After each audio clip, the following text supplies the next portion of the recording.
கர்த்தருடைய பரிசுத்த நாமம் மகிமைப்படுவதாக. கர்த்தர் இந்த நாளிலும் உங்களோடு கூட பேசும்படியாக கொடுத்த தலைப்பு, ஏன் மனம் திரும்ப வேண்டும் என்று நாம் பார்க்க இருக்கிறோம். என் அன்பான சகோதரர்களே, இன்று இயேசு கிறிஸ்துவின் வார்த்தைகளிலிருந்து ஒரு எளிய ஆனால் வல்லமையுள்ள சத்தியத்தை உங்களோடு கூட பகிர்ந்து கொள்ள நான் விரும்புகிறேன். இயேசு தமது ஊழியத்தை இந்த கட்டளையோடு தான் தொடங்கினார். மார்க் 1:15 நாம் பார்க்கிறோம். இயேசு இவ்வாறாக சொல்கிறார், காலம் நிறைவேறிற்று, தேவனுடைய ராஜ்யம் சமீபமாயிற்று, மனம் திரும்பி சுவிசேஷத்தை விசுவாசியுங்கள். மனம் திரும்பி சுவிசேஷத்தை, அதாவது நற்செய்தியை விசுவாசியுங்கள் என்று கூறுகிறார். இது ஒரு ஆலோசனை அல்ல, மாறாக இது தேவனை அறிந்து கொள்வதற்கான ஒரு முதற்படி. நீங்கள் ஒருவேளை கேட்கலாம், நான் ஏன் மனம் திரும்ப வேண்டும் என்று. வேதம் சொல்கிறது, நாம் அனைவரும் பாவம் செய்திருக்கிறோம், பாவிகளாக இருக்கிறோம் என்று வேதம் நமக்கு போதிக்கிறது. பாவம் என்பது ஏதோ கெட்ட காரியங்களை செய்வது மாத்திரமல்ல, தேவன் இல்லாமல் நம்முடைய இஷ்டப்படி வாழ்வதும் பாவம்தான். அந்த பாவத்திற்கும் ஒரு விளைவு உண்டு.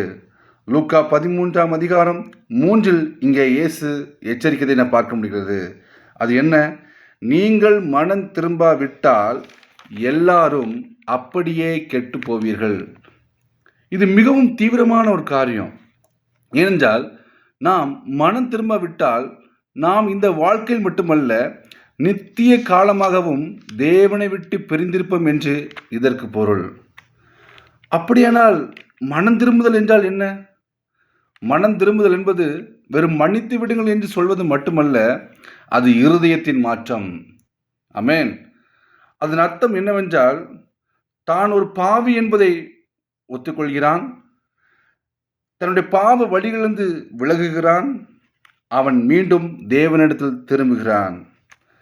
நாம் வேதத்தில் பார்க்கிறோம், லூக்கா எழுதிய சுவிசேஷம் 18:13 அங்கு வரி வசூலிப்பனாகிய ஆயக்காரன் ஜெபித்ததை போல நாமும் ஜெபிக்க வேண்டும். தேவனே, பாவியாகிய என்மேல் இரக்கமாயிரும் என்று, அதாவது கிருபையாயிரும் என்று. இங்கே ஒரு நற்செய்தி இருக்கிறது உங்களுக்காக. அது என்ன? இயேசு உங்களை தண்டிக்க வரவில்லை, அவர் உங்களை தேடி, அதாவது நீதிமான்கள பாவிகளாகிய உங்களை மனம் திரும்புவதற்கு அழைக்க வந்தார் என்று நாம் லூக்கா சுவிசேஷம் 5:32 பார்க்கிறோம்.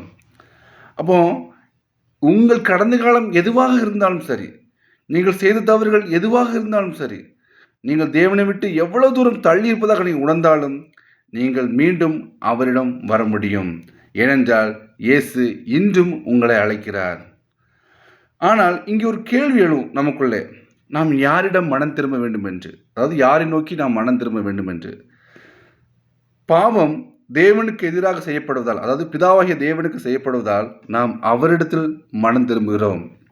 லூக்கா எழுதிய சுவிசேஷம் 15:21 நாம் பார்க்கிறோம், அந்த இளைய குமாரன் மனம் திரும்பி தன் தகப்பனிடத்தில் வரும்பொழுது அவன் சொன்ன வார்த்தை, தகப்பனே, பரத்திற்கு விரோதமாகவும் உமக்கு முன்பாகவும் நான் பாவம் செய்தேன்.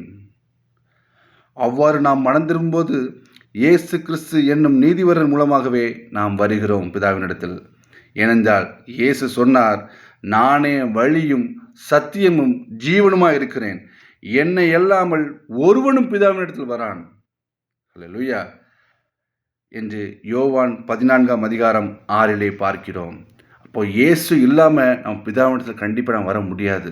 ஒருவேளை இந்த உலகத்தில் உள்ள பரிசுத்தவான்கள் இருக்கலாம், புனிதர்கள் இருக்கலாம், நிறைய ஜனங்கள் நல்லவங்கள் இருக்கலாம், ஆனால் அவங்க மூலமாக நம்ம பிதாவினிடத்தில் போகவே முடியாது. நமக்கு ஒரே ஒரு வழி, ஒரே ஒரு கிருபை, ஒரு கிருபாதார வழியாக இருக்கிறது நம்முடைய ஆண்டவராக இயேசு கிறிஸ்து மாத்திரமே. இப்பொழுது நீங்கள் மனம் திரும்பும்போது என்ன நடக்கிறது என்று வேதம் இவ்வாறாக கூறுகிறது பார்க்கிறோம். உங்கள் பாவங்கள் மன்னிக்கப்படுகிறது, உங்களுக்கு ஒரு புதிய வாழ்வை நீங்கள் பெற்றுக்கொள்கிறீர்கள், பரலோகம் உங்களை குறித்து சந்தோஷப்படுகிறது.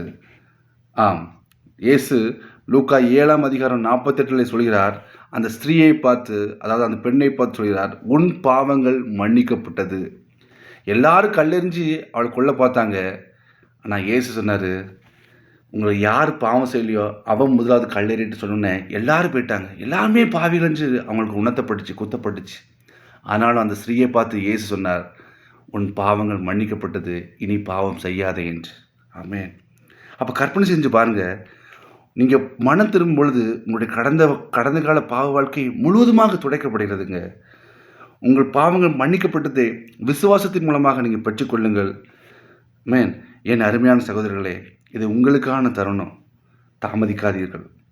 அவருடைய சத்தத்தை புறக்கணிக்காதீர்கள். இன்றே தேவனிடம் திரும்புங்கள். காலம் மிகவும் சமீபமாக இருக்கிறது. ஆண்டவருடைய வருகை மிகவும் சமீபமாக இருக்கிறது. இங்கே இப்போ உலகத்தில் நடக்கிற காரியங்களை பார்க்கும் பொழுது என்ன வேணாலும் நடக்கலாம் உலகத்தில். ஆனால் இருக்கும் பொழுது ஒரு மனம் திரும்பல் இதயத்தோடு நாம் இயேசுவின் மூலமாக நாம் பிதாவிடத்தில் ஒரு நித்திய ஜீவனுக்குள்ள ஒரு அங்கீகாரத்தை நாம் பெற்றுக்கொள்ள நாம் இந்த நாளில் வாஞ்சோடு காணப்படுவோம். உங்களுடைய ஒவ்வொருடைய தனிப்பட்ட வாழ்க்கையிலும் நீங்கள் தனிமையாக இருக்கும் பொழுது இவ்வாறாக ஜெபியுங்கள். ஆண்டவரே, நான் ஒரு பாவி, என் மேல் இரக்கமாயிரும், என் பாவங்களை மன்னியும். இயேசுவே, நான் உம்மை விசுவாசிக்கிறேன்.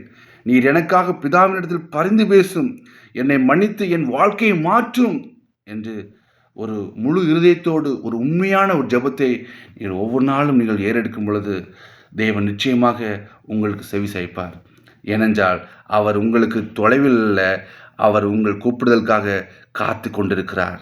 என்னை கேட்கிற என் அருமையான சகோதரர்களே, நீங்கள் மனம் திரும்பி மிக விரைவாக தேவனிடத்தில் வர வேண்டும். தேவன் உங்கள் ஒவ்வொருவரையும் ஆசீர்வதிப்பாராக. ஆமேன். ஹல்லேலூயா.